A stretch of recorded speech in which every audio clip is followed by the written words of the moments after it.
The restaurant was the kind of place where silence itself felt expensive. Crystal chandeliers hung like frozen stars above linen-draped tables, and the low murmur of polished conversations floated through the air like controlled music. Every guest looked as though they belonged tailored suits, elegant dresses, confidence worn as naturally as perfume. Ethan Blackwood sat perfectly still at a corner table, his posture calm, his expression unreadable. As CEO of one of the fastest-growing tech empires in the country, he was used to being watched, judged, admired. Tonight was supposed to be simple. A blind date. A formality arranged by investors who believed a man like him needed the right image. Then he saw her. She stood just inside the entrance, hesitating as though she might turn around and leave at any second. Her coat was old, carefully mended at the seams, and her shoes had seen too many winters.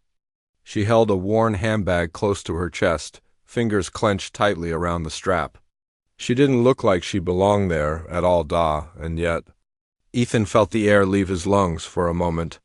The world narrowed to the curve of her face, the familiar line of her jaw, the eyes that had once looked at him with pure belief, eyes that had believed in him when no one else had. Lena. The name escaped his lips before he could stop it. She stiffened. Slowly, she turned, and when her gaze met his, time did something cruel and miraculous at once. 20 years vanished.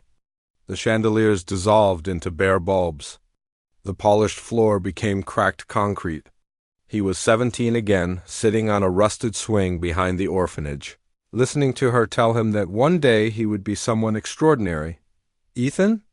she whispered. Her voice was older now, rougher around the edges, but it still landed in his chest the same way. Before either of them could say another word, a cheerful woman approached the table, clipboard in hand. "Mr. Blackwood, I'm so glad you've met.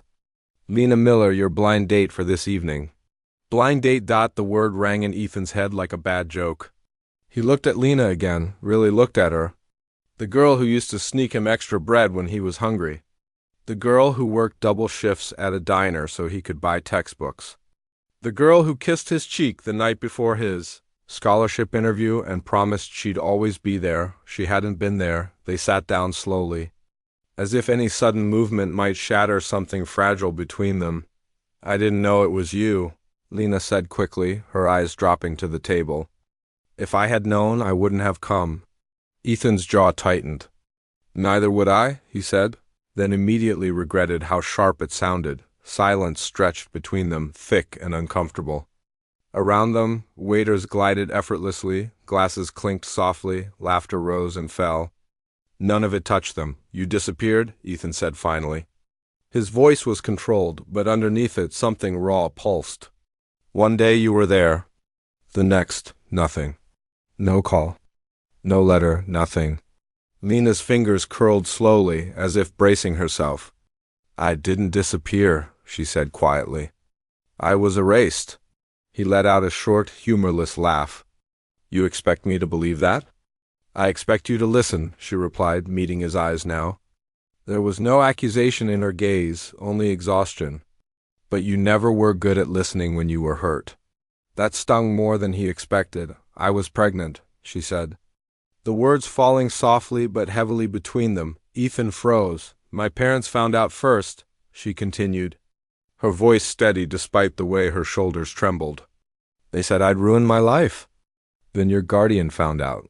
He told me I was a distraction, that you'd never escape poverty if I stayed. He offered me money to leave." Ethan's hands curled into fists under the table. "You took it?" "No," she said. "I left because I was 17, scared, and homeless by morning. I left because I thought if you never saw me fall apart, you'd have a chance." The world tilted slightly. Every memory he had built of abandonment, of betrayal cracked at the edges. "And the baby?" he asked, his voice barely audible. Lena swallowed. "I have a son. His name is Noah. His father died 3 years ago in a construction accident." Ethan stared at her, words failing him for once. A son, a life she had built without him. A struggle he had never seen. Across the room, eyes had begun to linger. Whispers followed glances. A woman at a nearby table leaned toward her companion, not bothering to lower her voice. "She looks like she wandered in off the street." Lena heard it. Ethan saw her shoulders tense, saw the familiar way she straightened her back when she refused to break. This was a mistake, she said suddenly, pushing her chair back. "I shouldn't have come." Before Ethan could respond, a waiter stumbled behind her. A glass tipped. Red wine spilled down the front of her dress, blooming like a wound against pale fabric. Gasps echoed.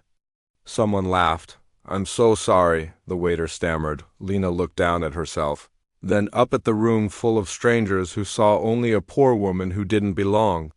Her cheeks burned, but she didn't cry. She never had, not in front of people who didn't care. "It's fine," she whispered, already reaching for her bag. "Lena." "Wait." Ethan stood, but she was already walking away. Her steps quick and determined, he watched her disappear through the doors. The echo of her departure louder than any applause he had ever received. The dinner was forgotten. The investors' expectations meant nothing. For the first time in years, Ethan felt hollow. Outside, Lena stopped only when the cold night air hit her lungs.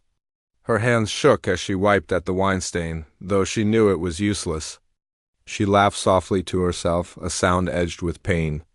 Of all the ways to see him again, this was the cruelest. Behind her, the restaurant doors opened. "Lena." She turned slowly, bracing herself. Ethan stood there. No tie now, his perfect composure fractured. "I didn't know," he said. "If I had, but you didn't," she interrupted gently. "And now you do." "That's enough." "It's not," he said. "Not for me." She studied his face, searching for the boy she once knew, the one who cried when he thought no one was watching. He was still there, buried under power and success. "I'm glad you're doing well," she said sincerely. "You deserve it. And you?" he asked. "Do you?" She gave a small, sad smile. "I deserve to go home to my son." She turned and walked away again, this time without looking back. Ethan stood alone on the sidewalk, the city lights blurring in his vision. For years he had believed his success was proof that he had survived without her. Now he understood the truth. He had survived, but he had never healed. Ethan did not return to his penthouse that night. He drove without direction, the city lights smearing into long, meaningless streaks as Lena's face replayed in his mind again and again. Her voice calm, controlled, exhausted, hurt more than anger ever could. By the time dawn crept across the skyline, he had already made a decision he couldn't undo. By sunrise, his assistant had compiled everything. Lena Miller, age 37. Employment history filled with gaps explained only by words like caregiving and temporary work. Current position, live-out nanny for a wealthy family on the east side. Residence, a one-bedroom apartment above a closed laundromat. No savings. No support system. One dependent child. Ethan stared at the screen, his throat tightening as a photo appeared. A boy with messy dark curls, knees scraped, a crooked smile missing one tooth. The boy's eyes stopped him cold. They were his, not biologically perhaps, but unmistakably familiar. The same earnest gaze Ethan saw in the mirror every morning, the same look of quiet hope that once kept him alive. Noah Miller. 6 years old. Ethan closed the file and stood abruptly. Meetings were canceled. Calls ignored. For the first time in his life, the empire could wait. The house Lena worked in was grand, manicured, and unwelcoming. Ethan rang the bell himself. When the door opened, a small voice floated out first. "Mom?" Ethan froze. A little boy appeared in the doorway, clutching a toy car with one wheel missing. He looked up at Ethan with open curiosity, not fear. "You lost?" the boy asked. Ethan crouched slowly, heart hammering. "No," he said softly.